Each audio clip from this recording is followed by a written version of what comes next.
वैश्विक समीकरण बदल गए हैं। जैसे ही एस जयशंकर की और रूबियो की मुलाकात हो गई, तो इसके साथ ही कहीं ना कहीं चाइना का जो समीकरण है वो भी बदला है। जियोपॉलिटिक्स में एक बहुत बड़ा प्रभाव पड़ा है, वो कैसे देखते हैं आप? पूजा जी, जो हम इस बात कर रहे हैं, देखिए अब इंडिया और यूएस की ट्रेड डील हो गई है, एफटीए पे बात चल रही है, ये बिल्कुल क्लियर हो गया है। ईयू वाला एफटीए भी हो गया, वो फिर क्रियान्वित होने जा रहा है। अब देखिए, जो जयशंकर साहब की बात होती है मार्को रूबियो से, मार्को रूबियो विदेश मंत्री है अमेरिका के। पर मार्को रूबियो की एक विशेषता है, इनको एंटी चाइना हॉक माना जाता है। इनकी जो भी एंटी चाइना पॉलिसी है, जो भी एंटी चाइना अमेरिका की रणनीति बनती, वो उसमें पीछे न पीछे कहीं ना कहीं रूबियो का हाथ होता है। आज इसे ट्रंप का वॉर मिनिस्टर भी लोग कहते हैं, कि मतलब जितने भी ये वेनेजुएला हो, क्यूबा हो, मैक्सिको हो, ग्रीनलैंड हो या ईरान हो, इसके पीछे भी सारा दिमाग मार्को रूबियो का चलता है। अभी आप देखेंगे तो इसकी पूरे अमेरिका के शासन प्रशासन में सबसे ज्यादा चलती है। इवन जेडी वैंस से ज्यादा आजकल मार्को रूबियो की चलती है। अब जब मार्को रूबियो डॉक्टर जयशंकर से मिलते हैं, आप देखिए एक नया समीकरण बनता है। क्यों मार्को रूबियो को आप शुरू से ट्रैक कीजिए, उसने कभी भी भारत के खिलाफ कुछ नहीं बोला, उसने कभी भी मोदी जी के खिलाफ कुछ नहीं बोला, उसने कभी भी भारत की ट्रेड डील के खिलाफ कुछ नहीं बोला, जिनके लूटने के उल्टे सीधे बयान आए, स्कॉट बेसेंट के आए, पीटर नवेरा को आए, यहां तक जेडी वेंस के भी कुछ एक दो बयान उल्टे सीधे आए थे। पर मार्को रूबियो एक ऐसे व्यक्ति है जिसने कभी कुछ नहीं बोला, इसलिए शायद पूरा भारत और हम इसकी बहुत इज्जत करते हैं, क्योंकि ये बात बंदा समझता भारत की वैल्यू क्या और भारत की अमेरिका को कितनी जरूरत है। हमें भी अमेरिका की जरूरत है, उसमें कोई दो राय नहीं है।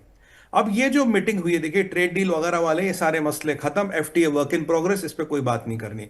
अब ये किस चीज पे बात कर रहे हैं, देखिए दो इंपॉर्टेंट मीटिंग्स हुई अमेरिका में। एक पैक्सिलिका के बाद आज 50 कंट्रियों का एक मिनिस्ट्रियल रेयर अर्थ्स को लेकर एक मिनिस्ट्रियल कॉन्फ्रेंस हो रही है, जिसको भी मार्को रूबियो हेड कर रहे हैं।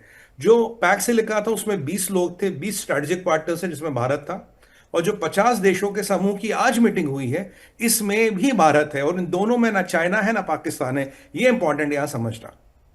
अब जो मार्को रूबियो ने कहा, और जिस पे जो बात हो रही है, एक नए अर्थव्यवस्था को लेके, एक नए वर्ल्ड ऑर्डर को लेके बात हो रही है, जिसमें supply chains, critical technologies, critical minerals और इन चीजों पे को लेके एक ऐसा सिस्टम बनाया जाए जिसमें चाइना और चाइना का हस्तक्षेप ना हो, और चाइना अपने वर्चस्व कहिए या अपनी इंटरफेरेंस कहिए, अपनी चालाकी कहिए, जिसके कारण दुनिया को वो तंग ना कर सके। अभी देखिए जो रेयर अर्थ्स का इकोसिस्टम है, पूरा चाइना के हाथ में। चाइना कभी यहां रोक देता, कभी वहां रोक देता है। आज की परिस्थिति है, आप 1 टन मान लीजिए कोई रेयर अर्थ मिनरल खरीदना चाहते हो, मेटल खरीदना चाहते हो चाइना से, चाइना आपको कहता है ठीक है, हम आप अर्जी दीजिए, हम सरकार से अप्रूवल लेंगे, आपको 1 टन बेचेंगे, आधा टन बेचेंगे, 100 किलो बेचेंगे।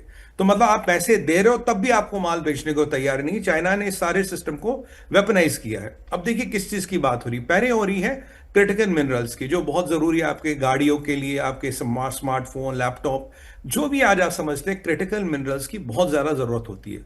उसके बाद आते हैं मैग्नेट्स। मैग्नेट ये जो हम नॉर्मल वाला इतना बड़ा मैग्नेट नहीं, ये इतने छोटे छोटे मैग्नेट होते हैं, हर उपकरण के अंदर लगते हैं, इन्हें मिनी मैग्नेट्स कहते हैं। ये अगेन रेयर अर्थ एलिमेंट से बनते हैं। उसके बाद है टेक्नोलॉजी। टेक्नोलॉजी में खासकर जो बातचीत हो रही है वो है सेमीकंडक्टर्स को लेके। याद कीजिए कि चाइना पे बैन है, ना वो सेमीकंडक्टर बना सकता, ना उनको वो टेक्नोलॉजी दी जा रही, और ना ही वो मशीनें जो सेमीकंडक्टर चिप्स बनाती उस पर प्रतिबंध लगा चाइना को लेके। इसके बाद बातचीत हो रही है भारत की और अमेरिका की ग्रीन एनर्जी को लेके। ग्रीन एनर्जी में हम क्या करें, आप क्या करें। देखिए भारत नंबर 1 है हाइड्रोजन में, हाइड्रोजन एनर्जी, ग्रीन हाइड्रोजन में भारत नंबर 1 है, और अमेरिका की अपनी कुछ विशेषता है। उसके बाद बात हो रही ग्रीन टेक की। ग्रीन टेक का मतलब, जब हमने ग्रीन एनर्जी बना ली, इसके आसपास का जो इकोसिस्टम वो कैसे बनेगा, कैसे चलेगा, उसकी मॉनिटरिंग क्या होगी, कमांड कंट्रोल क्या होगा, उसमें स्टैंडर्ड्स कैसे बनाए जाएं।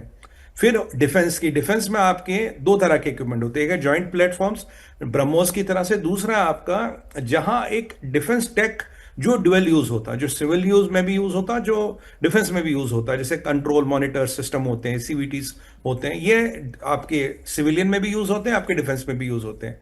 इसके बाद जो अगला स्टेप है वो है एआई को लेके, आर्टिफिशियल इंटेलिजेंस, इसके स्टैंडर्ड्स, इसका फैलाव, इसमें रेगुलेशन। अब नई बात जो हमसे अमेरिका कर रहा, जो पहले नहीं करता था, वो है 5G और 6G को लेके।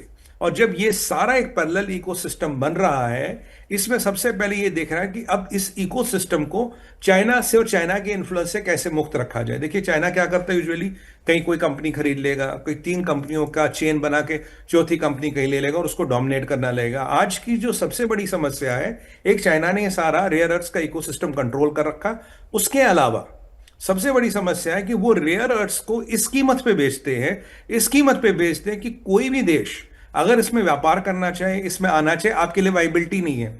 मान लीजिए लागत है $1,000 प्रति टन, एग्जाम्पल दे रहा हूं मैं, वो 500 में बेच देते हैं। तो अगर आप कल को आना चाहे तो आप तो भाई 1000, 1100 में, 950 में बेचोगे। उन्होंने इस मार्केट को कैपिटलाइज कर लिया, मार्केट पे कब्जा कर लिया और अब इसको सब्सिडाइज कर करके ये इंश्योर कर रहे हैं कि कोई नया मार्केट प्लेयर में, कोई प्लेयर मार्केट में ना घुसे। इसीलिए अमेरिका करीब करीब $100 बिलियन ऑलरेडी इसमें कमिट कर चुका है। $100 बिलियन जेब से इसमें कमिट कर चुका है। ये अलायंस बना रहा है पैक सिलिका, फिर ये मिनरल्स के अलायंस जिसमें पहले में 20 कंट्रियां, इसमें 50 कंट्रियां, और इसके अलावा ये भी बात हो रही है कि सैंक्शंस के माध्यम से या कंप्लाइंस के माध्यम से ये कैसा फ्रेमवर्क बनाया जाए कि चाइना जैसा कोई भी खिलाड़ी इसमें ना आए। और कहीं ना कहीं अगर आप इन देशों का मतलब आप ये समीकरण को स्टडी करेंगे, खासकर पैक सिलिका को जो प्रिंसिपल ऑर्गेनाइजेशन है, उसके बाद इस 50 वाले समीकरण को भी, इसमें आपको लाइक माइंडेड कंट्रियां मिलेगी, इसमें आपको थियोक्रेसीज नहीं मिलेगी, इसमें आपको इस्लामिक थियोक्रेसीज नहीं मिलेगी, इसमें आपको डिक्टेटरशिप नहीं मिलेगी, इसमें आपको वो कंट्रियां नहीं मिलेंगी जो इस आज के वर्ल्ड ऑर्डर के अपोजिट हैं, आज के वर्ल्ड ऑर्डर के विपरीत सोचती है। तो ये अगर हम इस सारी चीजों का समावेश ढूंढा जाए, यानी कि एक साइड जिनके एक तरह की मेंटेलिटी है, एक तरह का शासन प्रशासन है, एक तरह के गवर्नेंस में विश्वास करती, उनका एक समूह बनाया जा रहा है। उसके साथ इसके फाइनेंशियल्स क्या होंगे, इसके सिस्टम क्या होंगे, कंप्लाइंस क्या होगी, सैंक्शन क्या होगी, और दुनिया में पूरी सप्लाई चेन्स को critical technologies, critical minerals, critical defence elements और एआई और ये जो फ्यूचरिस्टिक टेक्नोलॉजीज है, इससे चाइना को कैसे बाहर रखा जाए, ये पूरा समीकरण बन रहा है। और इसमें भारत का एक बहुत इंपॉर्टेंट रोल है। और अब जो मुझे सबसे इंपॉर्टेंट चीज नजर आ रही है, जो आज तक बिल्कुल दफन हो गई थी, वो थे कॉर्ड। कॉर्ड का आज तक कोई नाम ही नहीं ले रहा था। कॉर्ड फिर जिंदा हो गया कि कॉर्ड में क्या करना है, कॉर्ड में कैसी चीजें बनानी है। और एक बात जो अभी मतलब सुर्खियों में ये भी है कि देखिए ऑस्ट्रेलिया ने काफी रेयर अर्थ्स को निकाल के आइसोलेट कर लिया, इसकी टेक्नोलॉजी दुरुस्त कर ली। भारत के पास खूब रेयर अर्थ्स है, भारत के पास लिथियम भी है, दुनिया में चौथा या पांचवा बड़ा भंडार हमारे पास है। अब जापान के पास पूरी टेक्नोलॉजी है, रिफाइनिंग कैसे करनी है, क्या करनी है, वैसे बड़ा एनवायरमेंट हैजर्ड होता है उसमें। तो ये मतलब अमेरिका, ऑस्ट्रेलिया, भारत और जापान मिलके एक कोर सर्कल बनाएंगे जो ये सारी चीजों को लाएंगे। और ये जो सप्लाई चेन्स बनेंगी पूजा जी, ये केवल हमारे लिए, अमेरिका के लिए नहीं, यानी कि पूरे विश्व के लिए नया सप्लाई चेन्स, नए आधार, नई मैन्युफैक्चरिंग, नई रिफाइनिंग चाइना से हटके भारत, अमेरिका और इस त्रिकोण में आएगी, यानी कि डेमोक्रेसीज के पास आएगी। इसको एक बहुत बड़ा स्टेप माना जाता है। और इसमें मैंने जैसे पहले कहा ना पाकिस्तान है ना चाइना है, और अब कहा गया मुल्ला मुनीर जिसको कहा था तेरे यहाँ बड़े बलूचिस्तान में मिनरल है, तेरे यहाँ बड़ा तेल है, और चाइना जिस चीज की ढींगे मारता था, मैं रेयर अर्थ्स को कंट्रोल करूंगा, मैं रोक दूंगा, मैं तुम्हारी डेवलपमेंट को रोक दूंगा, उस सबको ध्वस्त करने के तरफ एक सकारात्मक स्टेप है। और इसकी टाइमिंग देखिए, ट्रेड डील खत्म, अब आगे की रिलेशन कहां जाएगी। ट्रेड डील तो हो गई आपकी, 500 बिलियन का जो पोटेंशियल है वो है, सब कुछ है। अब आगे और भी कौन से नए नए आयाम, कौन से नए नए डायमेंशन, कौन से नए नए कीर्तिमानों की तरफ जाना है, उसके बारे में ये है। और इसमें जो ऑड मैन आउट है वो है चाइना, क्योंकि अमेरिका की नेशनल स्ट्रेटजी डॉक्यूमेंट देखिए, रशिया का उठा के देखिए, हमारा का देखिए, सब में दुश्मन नंबर 1 कॉमन है, वो है पीपुल्स रिपब्लिक ऑफ चाइना।